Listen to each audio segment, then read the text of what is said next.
What do food riots, diesel shortages, and humanitarian emergencies have in common? They're the kind of things that a nuclear-powered submarine can't do much about. Most of the mainstream media and a good chunk of the world's politicians would make you think that our biggest threat is China. We're spending close to $30 billion a year to protect our trade with China from China. And that doesn't strike anyone at this table as odd? But there's also another security threat to the region that isn't discussed as much by the public. However, it is something the government and the armed forces are seriously concerned about. What is it? Stick with me here. It is climate change. I know, but just wait. This is coming straight from the mouth of the machine, right? Climate change and the worsening state of the places we all live can absolutely lead to conflict. We've already seen it in Darfur in Sudan, often called the first climate war, where, now this is a very simple explanation, worsening drought pushed nomadic herders into farming land, sparking violent clashes over resources. As UN Secretary General Ban Ki-moon said in 2007, the conflict began as an ecological crisis arising at least in part from climate change. And while it's unlikely that climate change is the sole cause of any conflict, wars are rarely sparked by a single factor, climate change acts as a threat multiplier. I spoke with Dr. Albert Palazzo, the former Director of War Studies from the ADF, about his written work for both the ADF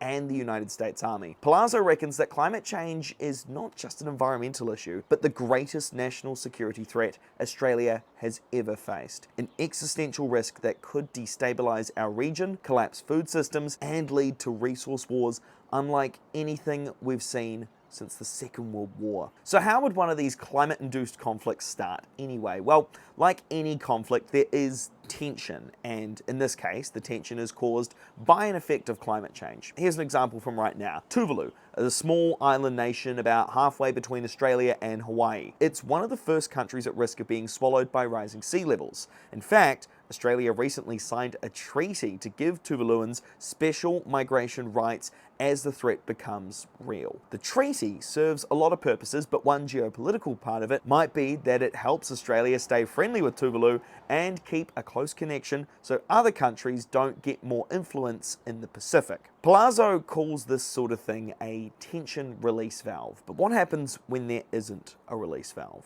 When we can't just give people more land, food, water, or prop up their society while also taking care of our own? Then the tension builds, and builds, and boom. To put it simply, if the planet gets too hot, Palazzo says the first ones to be affected will be the countries on the equator, mentioning India, Vietnam, and the Philippines specifically. He says the countries will struggle to hold their societies together, and conflict very well could break out as resources become more finite. It won't be people fighting for land or sovereignty, they'll be fighting for survival. And this isn't just some guy guessing. Palazzo's analysis has been published by multiple armies. In the future, it will be up to Australia to decide if it gets involved in these conflicts. What happens if we do? Well, Australia is relatively self-sufficient and geographically buffered, meaning that we might hold together longer than others. But our risk is the reliance on liquid fuels like diesel and petrol to power transport.